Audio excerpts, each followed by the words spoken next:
Botero y en este video les voy a explicar la solución de una secuencia numérica con el 5, el 3, 7, 1, 0 y 2. Pero en esta ocasión va a ser con un circuito secuencial. Ya lo habíamos visto de manera combinacional. Este ya va a ser secuencial, o sea, utilizando los circuitos integrados llamados flip-flop. El enunciado del ejercicio es: diseñe el circuito secuencial donde se visualice en un display BCD la secuencia numérica 5, 3, 7, 1, 0, 2, implementado con los flip-flop tipo D, JK y tipo T. Tenemos ahí las imágenes de los circuitos integrados comerciales más comunes. El 7474 es un flip-flop tipo D, el 7473 y el 7476 son flip-flop tipo JK. El flip-flop tipo T físicamente no es un valor, no es una referencia comercial. El tipo T se implementa con un JK. La diferencia entre el 7473 y el 7476 es que el 73 no tiene terminal de set. El 76 sí la tiene. Aquí podemos ver en la parte, en el diagrama del bloque del integrado, que el 73 no tiene set, en cambio el 76 sí lo tiene. Es una de la diferencia. La otra diferencia sustancial, digámoslo así, es el costo. Es más costoso el 7476 que el 7473. Ahora tenemos el diagrama y la tabla de estados. El diagrama de estados hace referencia a en qué estado estamos y para cuál estado seguimos, o sea, lo que se llama la transición. Esas flechas se llaman transiciones de estado, con base en un tema que se llama máquinas de estado finito. Entonces comenzamos en el estado 5. Yo le coloqué los números de los estados para que concuerde con el número decimal de la secuencia. Entonces, cuando hablo de ese 5, del estado 5, estoy hablando del número 5, para que seamos más concordantes. Entonces, comienza en el estado 5. ¿Cuál es el estado siguiente? El estado 3. Del 3 paso al 7, del 7 voy al estado 1, del 1 se va para el estado 0, del 0 va al estado 2 y del 2 retorna otra vez al estado 5 y vuelve y reinicia la secuencia numérica. La tabla de estados es muy similar, simplemente en vez de ser de forma gráfica es en forma de tabla. Nos está diciendo cuál es el estado actual y cuál es el estado siguiente. Vemos aquí el estado 5 con un color diferente. No es que tenga que ser rojo, un color diferente simplemente, o incluso muchos utilizan es el fondo de la celda para indicar cuál es el inicio de la secuencia, cuál es ese primer estado de la secuencia. El enunciado nos hablaba de un display BCD. Comercialmente no lo hay, no hay ese display BCD. Tocaría implementar un circuito adicional para cumplir con dicho requisito. Entonces tenemos el display tradicional con su segmento A, B, C, D, E, F, G, que es la distribución de los segmentos en el display. El punto decimal para los display que lo tengan. Tenemos también aquí la figura del display con la asignación de las terminales, o sea, qué terminal enciende o se encarga de qué segmento. En la parte inferior están los números decimales del 0 al 9, como se representaría en la pantalla del display. Tenemos también una imagen de un display de un dígito, y aquí tenemos el circuito que les comentaba, un circuito adicional para poder visualizar esas salidas en código BCD, poderlas visualizar en un display 7 segmentos de los comunes. Entonces, ese BCD, ¿verdad?, que significa decimal codificado en binario, o sea, son los números decimales del 0 al 9, pero expresados en código binario. Entonces necesitamos un dispositivo adicional que se llama un decodificador, un circuito integrado, se llama un decodificador de 7 segmentos. Sus entradas son en código BCD y sus salidas son 7 segmentos. Cada salida se encarga de manejar un segmento del display. Entonces tendríamos este circuito, digámoslo así, adicional. Esta parte que hay aquí en el centro son resistencias limitadoras para cada segmento. Recuerden que los segmentos son LED, y a los LED siempre se le debe colocar una resistencia limitadora de corriente para que el segmento, no se vaya a quemar. Entonces simplemente estos son resistencias, un paquete de resistencias de 220 ohmios, o puede ser de 180, 270 ohmios, 330 ohmios, hasta por ahí 390 ohmios más o menos. Bueno.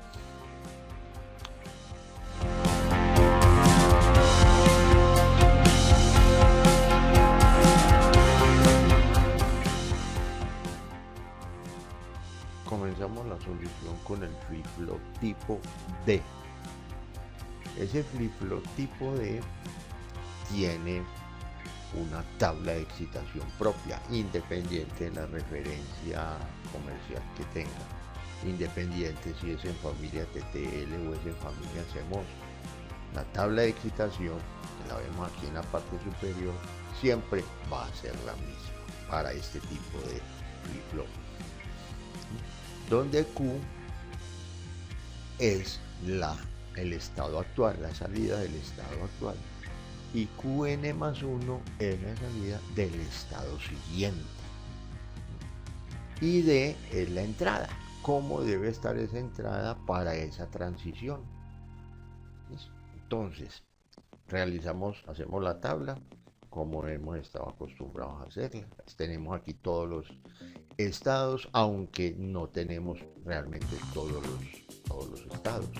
Mire que el estado 4 nosotros no lo tenemos en la asignación de la secuencia, ni el estado 6, pero igual los incluí en la tabla para que los tengan en cuenta, de que esos dos estados no están o esos dos números no están en la secuencia numérica que nos asignaron. Bueno, entonces tenemos aquí los 8 estados, son tres variables de entrada. Entonces tenemos aquí los números en binario, y aquí tenemos el estado siguiente de acuerdo al estado actual. Entonces vemos acá, si el estado actual es estar en el 0, porque este sería el número 0 decimal, ¿cuál sería el estado siguiente? Entonces miramos aquí la secuencia, en la parte superior derecha. Si estamos en el 0, ¿cuál sería el estado siguiente? El número 2. Entonces, de ahí, si estamos en 0, voy para el número 2. Si estoy en el número 1, voy para el número 0. Si estoy en el número 2, voy para el número 5, o sea que repitió. O en algunas partes le llaman reciclar la secuencia también. Si estoy en el número 3, aquí estoy en el número 3, voy para el número 7. El 4 no lo tenemos en cuenta. Si estoy en el 5, voy para el número número 3. Y si estoy en el 7, voy para el número 1. Entonces es en qué estado actual estoy y cuál va a ser el estado siguiente. Y para saber cómo son las entradas a esos flip-flop, o sea, qué estado lógico tiene que tener esa entrada, para eso nos valemos de la tabla de excitación del flip-flop tipo D. Ok, entonces vamos a ver esta primera. Esta primera dice, si estoy, mire que cada variable la pinté de un color. La variable QC las pinté de color azul, las B de color verde, las A de color rojo, para que nos sea más fácil entender esta dinámica. Entonces, si actualmente estoy en 0, si estoy aquí en 0, y voy para 0, ¿cómo debe estar la entrada C? Entonces miro, si estoy en 0 y voy para 0, ¿cómo debe estar la entrada D? Debe estar en 0. Voy a mirar la B. Si estoy en 0 actual, voy para 1, ¿cómo debe estar esa entrada B? Entonces, si estoy en 0 y voy para 1, esa entrada D debe estar en 1. Debe estar en 1. Pongo un 1 acá. Vamos a ver ahora la A. Entonces, si actualmente estoy en 0 y luego voy para 0, ¿cómo debe estar esa entrada? Que si estoy en 0, voy para 0, la entrada debe estar en 0. Entonces, debe estar en 0. Y así sucesivamente voy diligenciando el resto de la tabla, o sea, las entradas a cada uno de los flip-flop. ¿Por qué son 3 flip-flop y no son 2 o son 4 o son más? Por la cantidad de variables. Cuando nosotros miramos la asignación de la secuencia, vimos que el máximo número que teníamos era el número 7. Y para nosotros representar ese número 7 nos basta con 3 variables, que es la última que tenemos aquí en la parte inferior. Con 3 variables nosotros podemos representar el número 7. O sea que ese número de variables en este caso va a ser el número de flip-flop que tiene que implementar para el circuito. Estos flip-flop, estas referencias comerciales que vimos, el 7474, el 7473 y el 7476, internamente está compuesto por 2 flip-flop. Es como un símil con puertas lógicas. El circuito integrado por dentro tenía 4 compuertas lógicas, o tenía 6, o tenía 3, pues, dependiendo de la referencia. Estos flip-flop tienen ya 2 internamente. Con un solo circuito integrado ya tengo 2 flip-flop. Para el caso nuestro, que son 3 flip-flop, necesitaría entonces, digámoslo así, un integrado y medio. Pero obviamente no nos van a vender medio circuito integrado. Necesitaríamos 2 circuitos integrados, y de los 2 circuitos utilizaremos 3 flip-flop, nos sobraría uno, y a cualquiera de los 4 podemos dejar sobrar. Entonces así fue que diligenciamos la tabla. Mire qué sencillo, hay que poner mucho cuidado con la tabla de excitación cuando se ve. Una característica que tiene estas tablas con flip-flop tipo D es que, si usted nota, el estado siguiente es el mismo estado de las entradas. El estado siguiente, que son todos estos, tiene los mismos datos de las entradas a los flip-flop tipo D. Eso es una característica de este tipo de flip-flop, para que lo tengan también presente. Ahora, ¿qué debemos hacer? Llevar esta información de la tabla, llevarla ¿a dónde? A mapas de Carnot, para realizar las simplificaciones correspondientes. Entonces, ¿qué vamos a llevar a las tablas, a los mapas de Carnot? Vamos a llevar ¿qué? estos datos de las entradas. O sea que necesitamos hacer 3 mapas, uno para la entrada de C, otro para la entrada de B y otro para la entrada de A. A diferencia de cuando hicimos la misma secuencia, la solucionamos por circuitos combinacionales, allá había que hacerle un mapa, era a cada segmento, o sea que eran 7 mapas. Acá son 3 mapas únicamente. Bueno, tenemos aquí ya los datos traídos a los mapas. Entonces tenemos aquí el mapa para DA, el mapa para DB, el mapa para DC.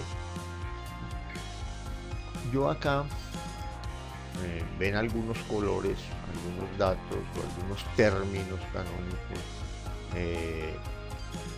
representados con colores.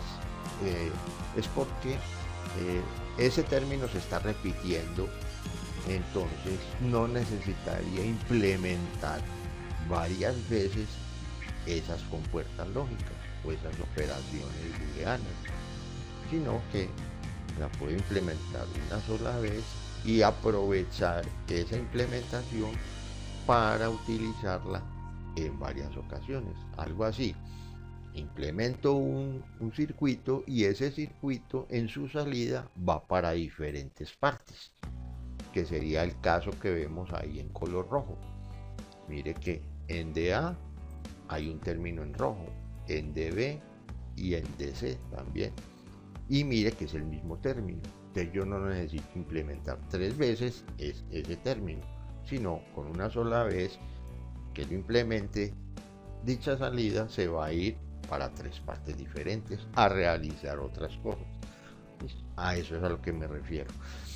Entonces, cuando bajamos los datos de la entrada de A, estos son los datos, solamente bajé los unos. Estas celdas que están vacías simplemente son los ceros. Yo siempre acostumbro o baja uno los unos o baja los ceros, dependiendo si lo va a hacer, va a solucionar el mapa o por minter o por master, o en español por mini términos, maxi términos. Bueno, entonces tengo aquí una pareja, tengo aquí otra pareja. Estos son la simplificación de esas 2 parejas que tengo agrupados en ese primer mapa. Entonces, ahora venimos a los datos para la entrada de B. Tenemos 3 unos. Esos 3 unos no tienen datos adyacentes con los que los pueda agrupar. Quiere decir que son islas. Este uno que está ahí con fondo rojo es una isla, el verde es otra isla y el amarillo es otra isla. Entonces son 3 islas, o sea que no hay forma, digámoslo así, no tiene, por mapas de Carnot no tiene simplificación. Sería como leer los términos de forma minter. Bueno, entonces el primer término lo tenemos aquí, segundo término, tercer término, son 3 unos, ahí están los 3 términos canónicos, ahí está el primer término, segundo término y tercer término. Simplemente que aprovechando el álgebra booleana, lo que hice fue simplificarlo ya por, digámoslo así, por postulados y propiedades de las compuertas lógicas. Entonces lo que hice en estos 2 primeros términos que tengo de color verde fue sacar, digámoslo así, sacar un factor común entre ambas, que sería QB negado. QB negado, entonces del primer término me quedan ¿quién? Me queda QA negado por QC negado. Y del segundo término me queda QA por QC. Este tercer término que está en color negro sigue siendo igual. Ahora, si miramos esta parte que está dentro de corchetes, Resulta que esto es la función de una compuerta lógica.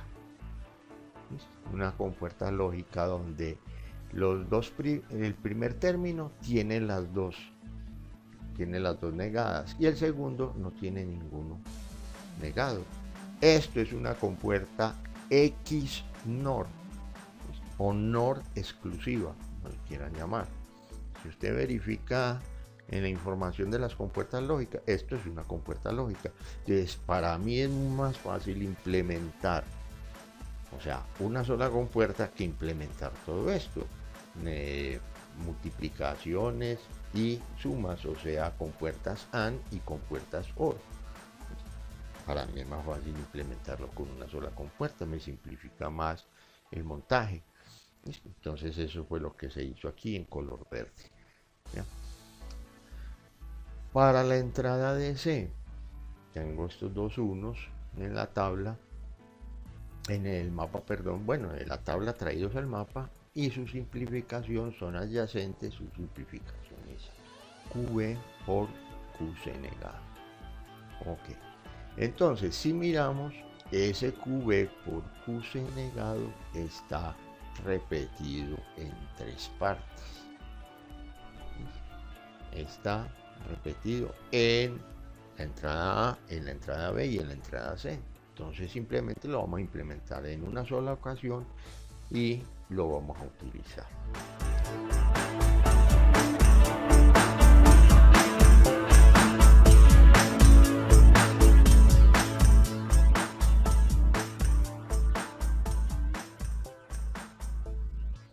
Vamos ahora a ver la implementación o la solución para el tipo de flip-flop JK. Entonces es muy similar. Aquí está la tabla de excitación del flip-flop JK, donde algo particular, vemos que esa tabla de excitación tiene unas X. Esas X se llaman estados de indiferencia. ¿A qué hace relación esos estados de indiferencia? Que el usuario que va a solucionar el ejercicio, en este caso, va a tomar la decisión si esas X le conviene que valgan cero lógico o que valgan un no lógico. Ahorita vamos a ver cuando los tengamos en el mapa. El sistema es el mismo. Tenemos aquí todas las entradas, los estados, tenemos el estado actual, o sea, en qué número binario estoy y para cuál voy, para cuál número voy. O sea, estado actual, estado siguiente. La diferencia con el tipo D, que el tipo D tiene una sola entrada. En cambio, el tipo JK tiene dos entradas, la entrada J y la entrada K. Entonces, digámoslo así, la tabla es un poco más grande, pero la metodología es la misma. Entonces, vamos a mirar. Comenzamos. La primera, acá. Si actualmente estoy en 0, voy para 0, ¿cómo debo tener las entradas? Estoy hablando de la C y la C. Mucho ojo con coger, por ejemplo, el estado actual, coger la salida C y luego mirar la B o mirar la A. Aquí hay que tener mucho cuidado. Cualquier equivocación, ya el circuito no cumpliría. Entonces, por eso lo pinté con colores, de forma que nos sea más fácil visualizar la solución. Entonces, de 0 a 0, ¿cómo están las entradas? Entonces, miro aquí la tabla de excitación. Actualmente 0 y en el estado siguiente 0. Las entradas J y K deben estar en 0x. Está 0x. Ahora voy para la B, la de color verde. Entonces, actualmente está en 0 y voy para 1. Entonces, estoy en 0, voy para 1. Las entradas J y K deben estar en 1x. 1x. Ahora, la A. La A actualmente está en 0 y va para el estado 0. Entonces, si está en 0 y va para 0, 0x, 0x. Y así se diligencia todo el resto de las entradas para la tabla del flip-flop JK. Aquí vemos que el estado 4 pues tiene unos guiones y lo mismo el estado 6, que son números que no estamos contemplando en la secuencia numérica. Igual, ese par de, digamos así, de filas de esa tabla se pueden eliminar, no habría ningún problema. O sea, hacer la tabla, diseñar la tabla sin ese par de estados, no es problema. Esos datos traídos aquí a mapas de Carnot ya no son 3 mapas, porque acuérdense que cada flip-flop tiene 2 entradas, J y K, y son 3 flip-flops, o sea que son 6 mapas, 2 para la A, 2 para la B y 2 para la C. Entonces, acá en cada mapa bajé los datos que valen 1 y los que valen X.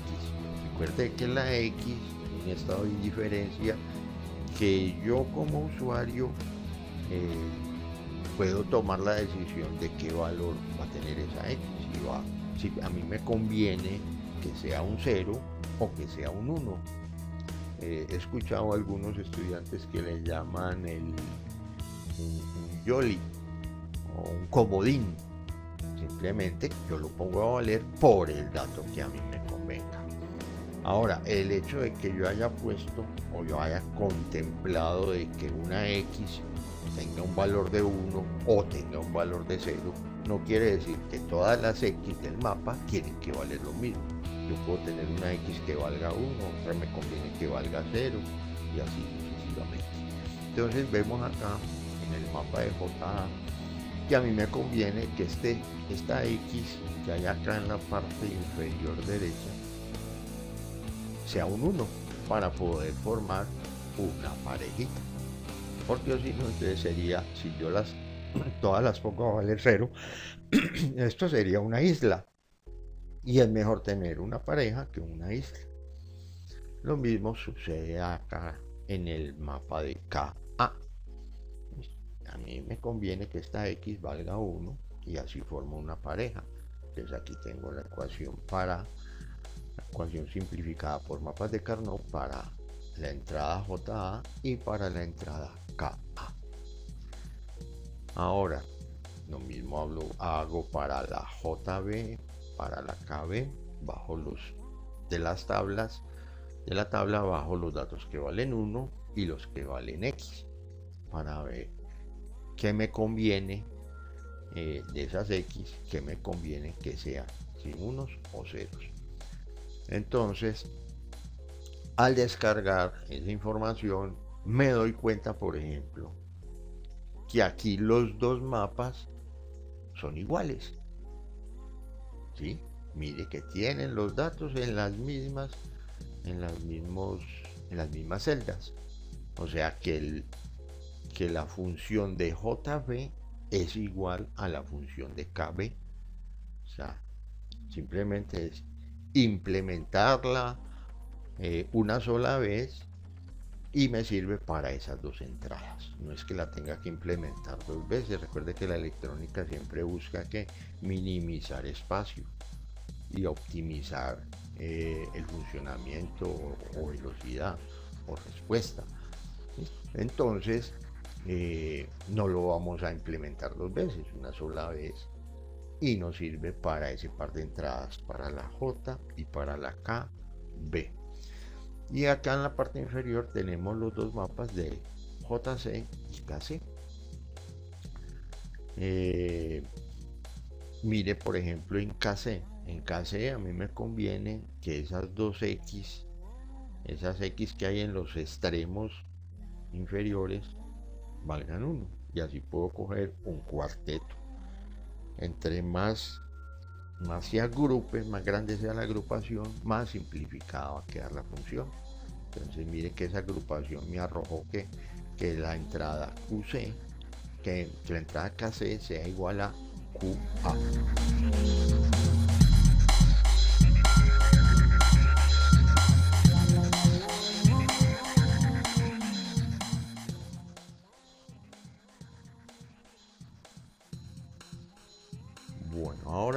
tenemos el flip-flop tipo T. Entonces mire que es el ejercicio solucionado con los tres tipos de flip-flop, que es el D, el JK y el tipo T. Acá tenemos la tabla de excitación del flip-flop tipo T. Entonces, mire que es idéntica la tabla, o sea, la tabla en los estados actuales, en el estado siguiente es el mismo porque la secuencia es la misma. ¿Qué cambian? Cambian los datos de las entradas. En este caso la entrada se llama T, TA, TB y TC. O sea, TA del flip-flop A, TB del flip-flop B y TC del flip-flop C. Entonces, vamos a ver. En el estado actual estoy en 0 y voy para 0. Entonces vengo y miro la tabla de excitación. Estoy en 0, voy para 0. La entrada T debe estar en 0. La entrada T debe estar en 0. Ahora, actualmente estoy en 0 y voy para 1. ¿Cómo debe estar la entrada? Estoy en 0, voy para 1, la entrada debe estar en 1. La entrada está en 1. Ahora la A. Actualmente está en 0 y va para 0. Está en 0, va para 0. La entrada debe estar en 0. La entrada debe estar en 0. Y diligencia toda la tabla. Luego de diligenciar la tabla, ya saben, las entradas se llevan a mapas de Carnot. Entonces acá tenemos los mapas de Carnot de cada una de las entradas de los tres flip-flop. Entonces aquí tenemos, en la tabla tenemos los unos, son tablas hechas por Minter. Entonces ya saben que, por ejemplo, este primer mapa son dos unos, no son adyacentes, quiere decir que son islas. Cuando son islas no tienen simplificación. Para que haya una simplificación, mínimo tiene que haber una pareja. Ya saben, puede ser una pareja, un cuarteto, un octeto, etcétera, etcétera. Bueno, entonces tenemos aquí los dos términos canónicos, donde están representadas las tres variables del sistema. Entonces, este pertenece al primer uno, o sea, al uno verde, digámoslo así, de fondo verde, y este al fondo amarillo. Entonces, aprovechándonos de las propiedades de las funciones, las propiedades booleanas, entonces hice lo mismo que hice por allá en el tipo D.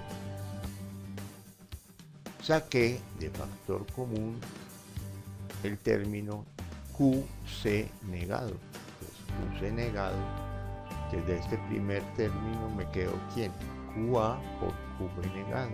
Y de este segundo me quedo QA negado por QB. Si yo voy y miro las compuertas lógicas, esta es la función de una compuerta lógica. ¿Cuál compuerta lógica? La XOR o la OR exclusiva, donde en un término, mire que los dos términos hacen referencia a la misma variable, A y B, A y B. En un término una variable es negada, en el otro es la otra la que es negada. Entonces esta es la compuerta XOR. Y aquí tenemos el término, el factor común, que es QC negado.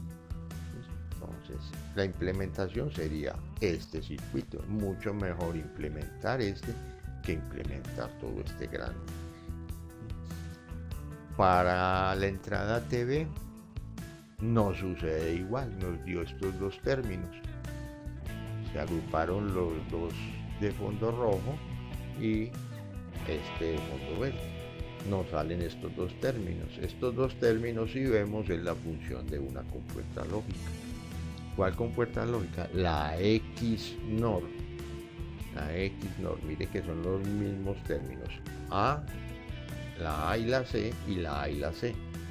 Pero en un término o en un paréntesis, digámoslo así, ambas están negadas y en el otro ninguna está negada. A diferencia de la XOR, que la XOR es en un paréntesis hay una negada y en el otro paréntesis es la otra, la que está negada. Esa compuerta lógica es una XNOR o NOR exclusiva. ¿Entre quién? Entre QA y QC. Para la entrada TC tenemos estos dos términos, tenemos estas dos agrupaciones, la de color verde y la de color amarillo. Entonces ahí tenemos los dos términos, QA por QC más QB por QC.